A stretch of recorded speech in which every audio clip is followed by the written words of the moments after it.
So in today's discussion, we will start discussing things regarding special relativity. We will touch upon the concepts of special relativity and we will see the manifestations of various invariance which special relativity comes up with.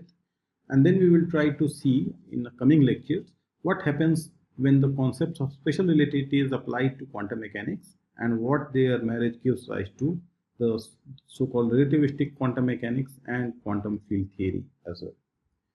So let us get going.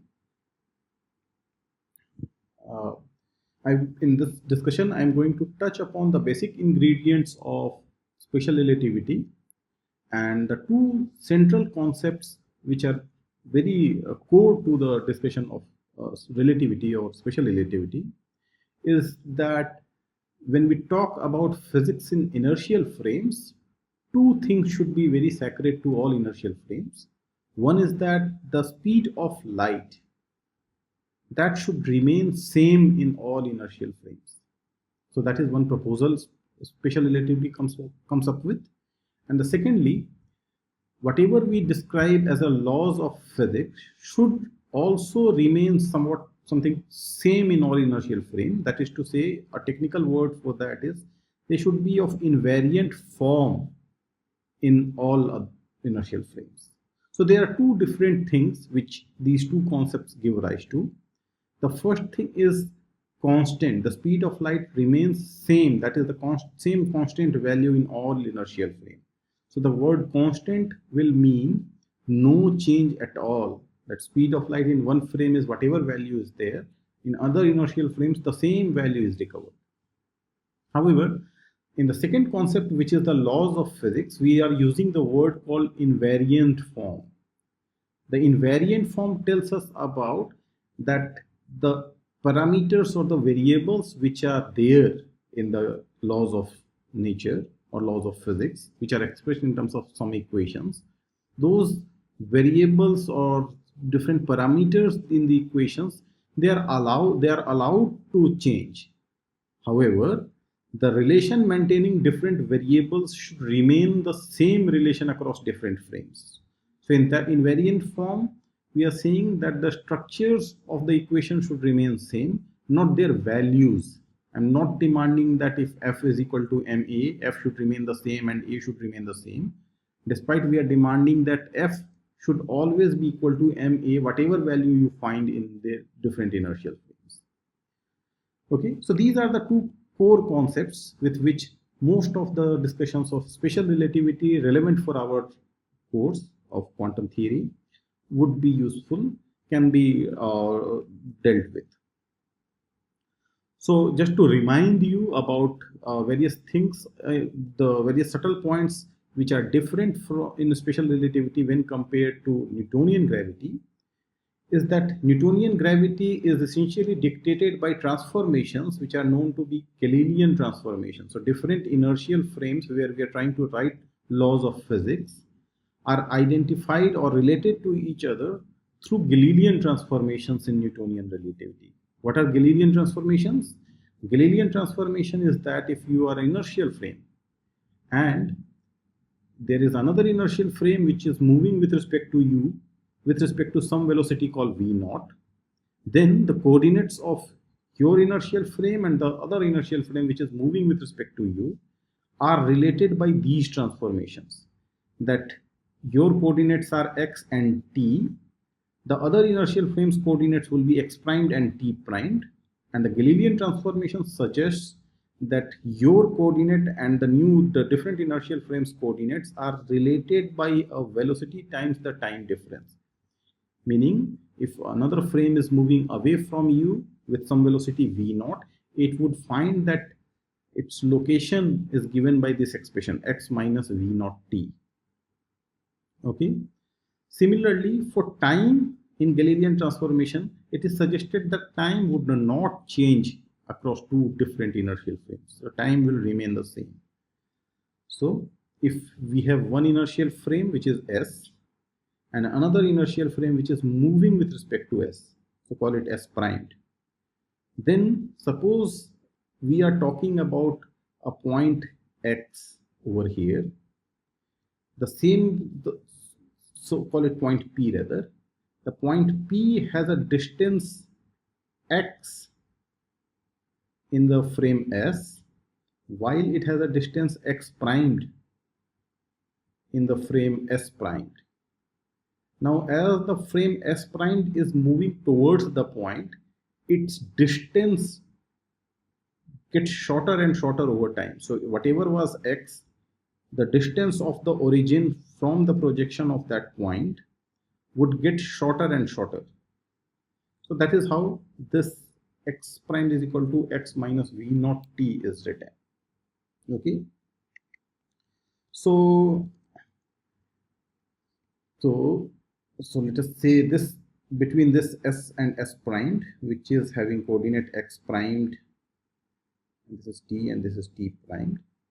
So this is moving with respect to the first inertial frame with velocity v naught. Now the time remains the same. The time flows in the same fashion across these two inertial frames, which is what Galilean transformation assumes.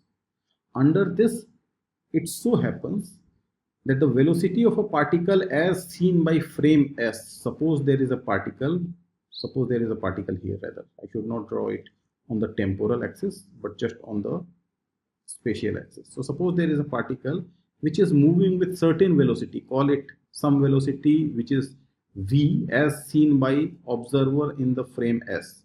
So that observer says that the particle what we are seeing is moving with respect to it with a velocity v. So dx upon dt is v. Now the same particle will appear moving slightly slower when compared to an observer in S prime frame, because S prime frame itself is moving with velocity v naught. So from these transformation laws, you can find out what is the velocity as seen by the observer in S prime. So that would be dx primed upon dt prime, which is the velocity as seen by the observer in the S prime frame. And it so happens that x primed is x minus v naught TL, while t primed is just t. You can convert this equation into that. So you can see that the velocity as seen by observer in the second frame S primed is velocity as seen from the first frame dx upon dt minus v naught. So it is somewhat lower the velocity. So velocities do change under inertial transformations detected by this Galilean way. However, under this transformation, what remains preserved is the acceleration. So you can similarly compute what is the acceleration of the particle as seen by the two frames. So from the first frame, the acceleration will be d2x upon dt square, while in the second frame, it would be d2x primed upon dt primed square. Again, use the information that t primed is just t and x primed is x minus v naught t. You can see that under second derivative, the deviation term, this v naught t terms, is killed out. Under double derivative, it does not contribute. So therefore, the accelerations across two different inertial frames remain the same. So that's why the Newton's law, which was given as acceleration is equal to F by m, the second Newton's law, in an inertial frame, the acceleration generated by the action of any force is given in terms of its force divided by the inertial mass, remains the same across all inertial frames. So given a force, how much of acceleration will be generated is a frame independent answer in the Newtonian mechanics. So this was the setup under which Newton's laws operate. However, as we have seen from the second point itself, the velocities do change across different frames. So therefore, it is in direct conflict with the first assumption the special relativity tries to propose, that the speed of light should remain the same in all inertial frames. In order to accommodate this demand, people try to come up with another set of transformations which respects this demand that the speed of light remains the same across all inertial frames. And ultimately, we ended up landing on a set of transformations which are called Lorentz transformations, which are different from Galilean transformation in the sense that in this transformation, not only x and x primes change, and the changing relation is different compared to what it was in the Galilean transformation, The times also do not flow with the same rate as proposed in the Galilean transformations. Time also change across two different frames. So in one frame, if the particle's location is given by x, in the second frame it is not x minus vt as it was proposed in the Galilean transformation. It is x minus vt upon square root of 1 minus v square upon c square. Similarly, time is in the second coordinate is not equal to the previous time. T prime is not t, but it is t prime is equal to t minus some v upon c square times x. Actually, all the v's here should be v naughts. So t prime is equal to t minus v naught x upon c square divided by this strange function square root of 1 minus v naught square upon c square. So if you try to accommodate the demand of constancy of speed of light, actually one can work out that when the particle moves at the speed of light, when it so happens from this transformation, if dx upon dt happens to be c, you can prove from this relation that dx primed upon dt primed also happens to be the c. This is what is special about this transformation, that it protects c. This doesn't happen for any other number. If dx upon dt is not c, then its counterpart in s prime frame is not the same value. It will change. Only for the value c it works out. So therefore, these Lorentz transformations respect the first demand of special relativity, that speed of light should remain the same in all inertial frames. And therefore, in order to accommodate that, we are forced to adopt these transformations, which are different from Galilean transformations. One can see that whenever v naught upon c square or v naught upon c is a very small quantity, very ignorably small quantity, then these transformations become the Galilean transformation. So the strange looking functions in the Lorentz transformation have this property that v naught by c tending to 0 limit is the Galilean transformations. So therefore, if we are moving with a speed much smaller compared to the speed of light, I can work with Galilean transformations equally well, because this is the limiting case of Lorentz transformations. But as soon as I start dealing with particles which are moving with higher and higher velocities, then the transformations should not be used as a Galilean transformation, because they do not respect this demand that the speed of light should remain the same. This is a whole set of discussions why speed of light should remain the same in all inertial frames, which I encourage you to look on any special relativity literature, Michelson-Morley experiments and whatnot. But given this premise that the speed of light is supposed to be same in all inertial frame, we are forced to use Lorentz transformations rather than Galilean transformations. In order to accommodate the demand of constancy of speed of light, we landed upon these transformations, and the cost we pay is this, that unlike the Galilean transformations where the accelerations was the same in all inertial frames, then it so happens that d2x upon dt square does not remain same in all inertial frames under Lorentz transformations. So therefore, if this was supposed to be law of nature, that the response of a particle on application of any force, then this response does not remain same across all inertial frames. Under Galilean transformation, it was true that the response which was generated, which is d2x upon dt square, had the same value across all inertial frames. So that was this, it was an acceptable law of physics. However, if I adopt Lorentz transformation, this statement is no more true, that accelerations do not remain same. Therefore, the Newton's law, which tells me that d2x upon dt square is the response of a force, does not remain same across all inertial frames. So therefore, this cannot be acceptable as a law of physics. The second law of Newton's mechanics is not the law to be applicable on particles which are moving with faster velocities, and do see the Lorentz transformation as a correct set of transformations across different inertial frames. Just to summarize the discussion, where do these functions, strangely looking functions, come up with? I assume you have seen it before as well, but I will just quickly wrap up the discussion with this small set of exercises from where one can see the demand of constancy of a speed of light. How does it uniquely give rise to the Lorentz transformation?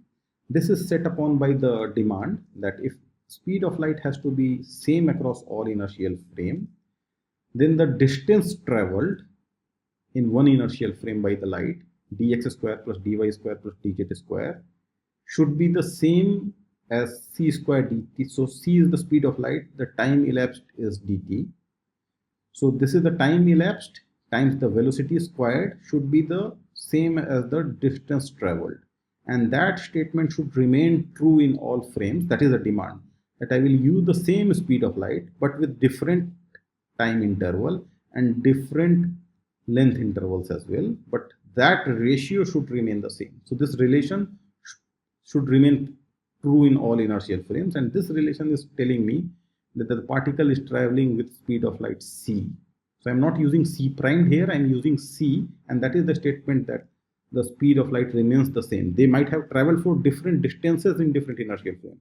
They might have traveled for different temporal durations in different inertial frames, but the ratio of the distance traveled by the time elapsed remains same across all inertial frames. So that is what our demand is, that this quantity should remain same in all inertial frame.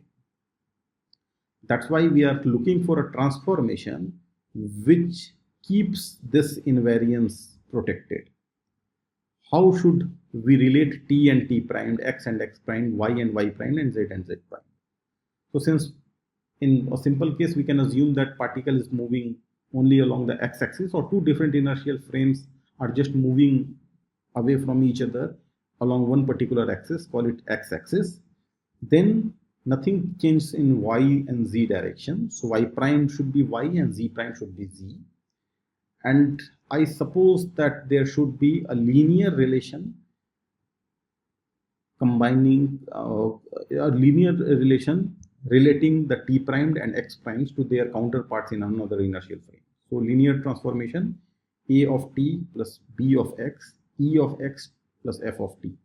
These a, b, e and f, they are supposed to be constants. I'm using symbols a, b, not c and d, because c I'm using for speed of light, and I'm not using d because dx, dy, dz, d appears at various places. Therefore, in order to not to confuse people, I'm using a, b, e and f. Now this a, b, e and f should be constants of time and space both. They cannot depend on time and they cannot depend on x. Otherwise, the relation will change from time to time. If it is a function of time, then that relation what we are proposing will change from time to time. Today, if this is this relation, tomorrow it will become some other relation. And if it is a function of x, it will become the relation will change from place to place. If here the relation is some quantity, some expression, then at some other places, let us say in other part of the earth, it will become some other relation. If I want the same physics to be operating at all places of all places of universe, let us say inertial universe, and at all time it should be protected. That means there is no special day. Today should not be a special day compared to tomorrow or day after. Then, and this point should not be special to some other point in space. Then a, b, e and f should be constants. They should not be functions of x and t. With this assumption that these are not functions of x and t and constants, we try to see what kind of constants will protect this relation. So since we have assumed y prime is equal to y and z prime is equal to z, therefore dy prime will be equal to dy here, and dz prime would be equal to dz there. So therefore these two can be cancelled out on both sides. Now, in order for this relation to work out, left hand side remains like this. Right hand side, I'm going to write for t prime the first relation, and for x prime the second relation.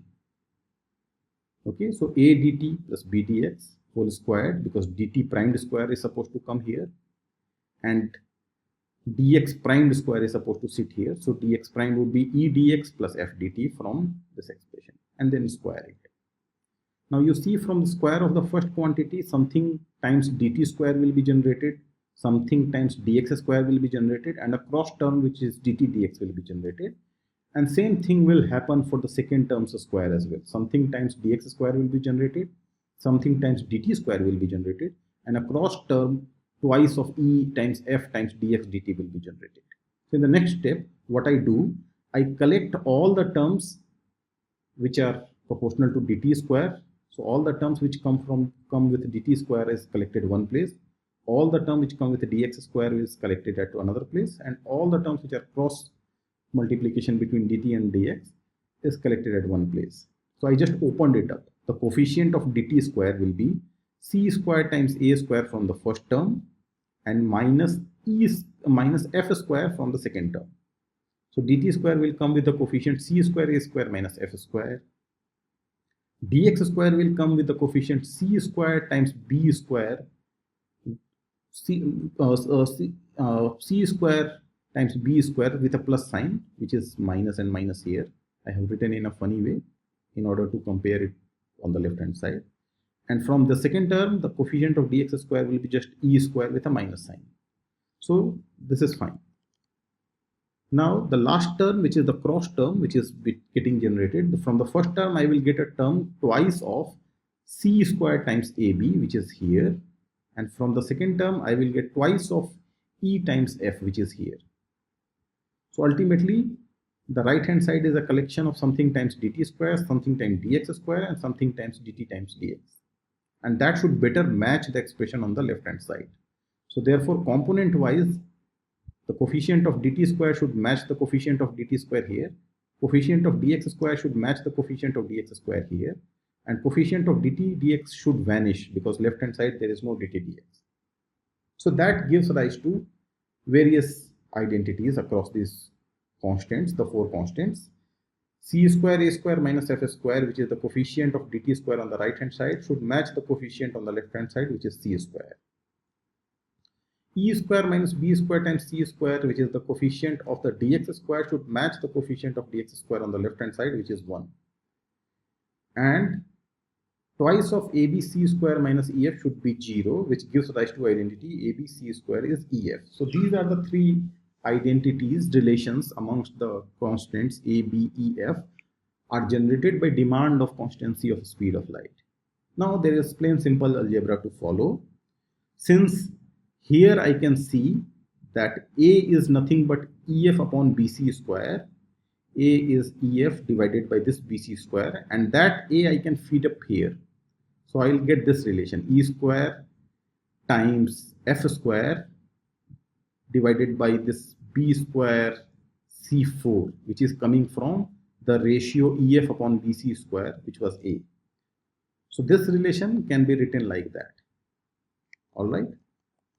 Once I have written like that, you can see that c square is cancelling the c4 here, so that it becomes 1 over c square. And then I can write this expression as, I can pull out f square upon b square c square here, and inside I will get e square minus b square c square. So this left hand side of this can be written neatly as this. Okay. Now use the second identity, that e square minus b square c square is 1. So you will see that e square minus b square is 1, and this side I have a c square already.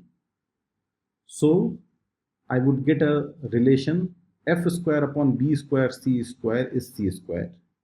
This is 1. Therefore f square will be b square c to the power 4, and therefore the square root will be f is equal to b c square. Okay, f should be bc square. All right, this is fine. Then I feed this information in the first equation again. First equation was c square a square minus f square. F square will become b square c to the power 4. Therefore, I can pull out a c square common to both the terms, and I will have this identity.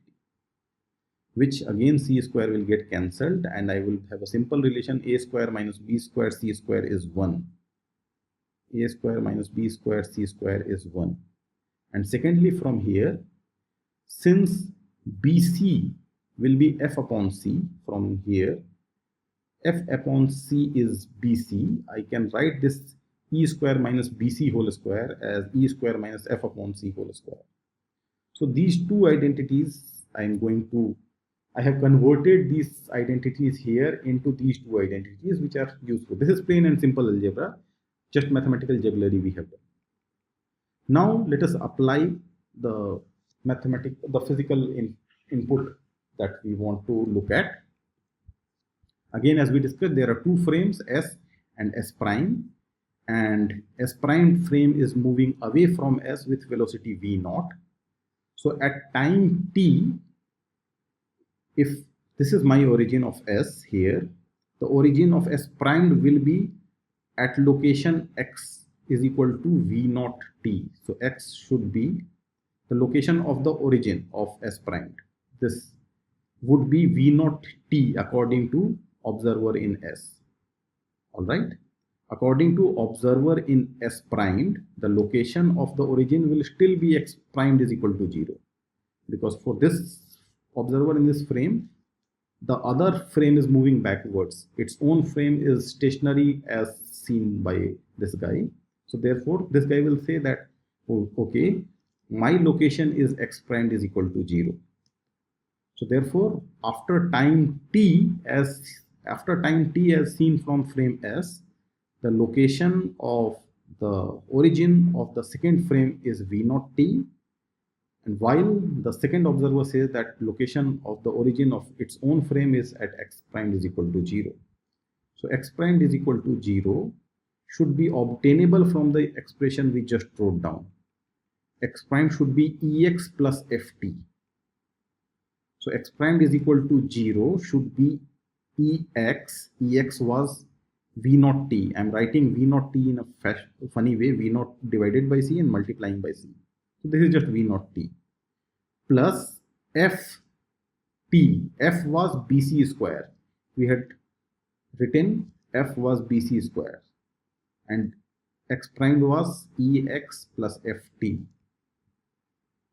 So I have a relation that 0 should be equal to e times v naught upon c times ct plus b times c square t. So you can see that c is common in various places. So you can use this relation and write down that e v naught upon c square is minus b. This expression, left hand side being 0, gives you e v naught upon c square is minus b, which is fine. And now we have everything set up. The second identity which we just wrote down here, now let us put that to business. E square minus f square upon c square is supposed to 1, which is here. Now we use the identities which we have just derived. E square I will leave like that. F was bc square, so its square will be b square c to the power 4 divided by c square coming from here. So this will be this relation, okay? And b itself is e times v naught upon c square. So use all of this information, and this information will nicely convert itself into e square minus e square times v naught square upon c square. And therefore e should be square root of 1 upon 1 minus v naught square upon c square. So the first parameter e, which appears over here, has been identified to be 1 upon square root of 1 minus v naught square c upon c square.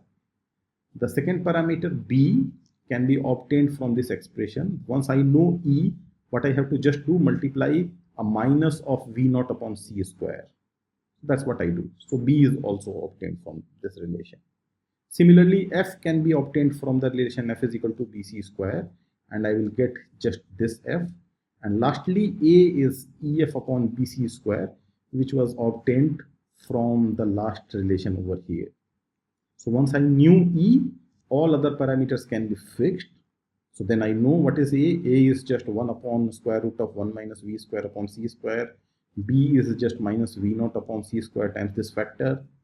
E is just square root of this quantity again, and F is this minus V naught upon this thing. So therefore, I get a transformation which initially I wrote down as AT plus BX and then EX plus FT. This expression ultimately gives rise to the Lorentz transformation. So the Lorentz transformation which we wrote down earlier as a proposal is now derived as a result of the demand of constancy of speed of light. Okay, so you can just do the algebra once again at your convenience to settle this idea that all we have to use is to demand that speed of light remains the same across two inertial frames. That is, this quantity, the same C should appear on both sides, and after that you just demand that it's a linear transformation because of homogeneity and isotropy of space and time. And after that, the algebra is straightforward to lead you to the fixing of the coefficient A, B, E, and F, and you do land upon Lorentz transformations or given LT. Okay. So I stop here for this discussion session. In next discussion sessions, we will see what kind of new physics this Lorentz transformations gives rise to and what kind of new laws of physics we land upon. Okay, so I stop here.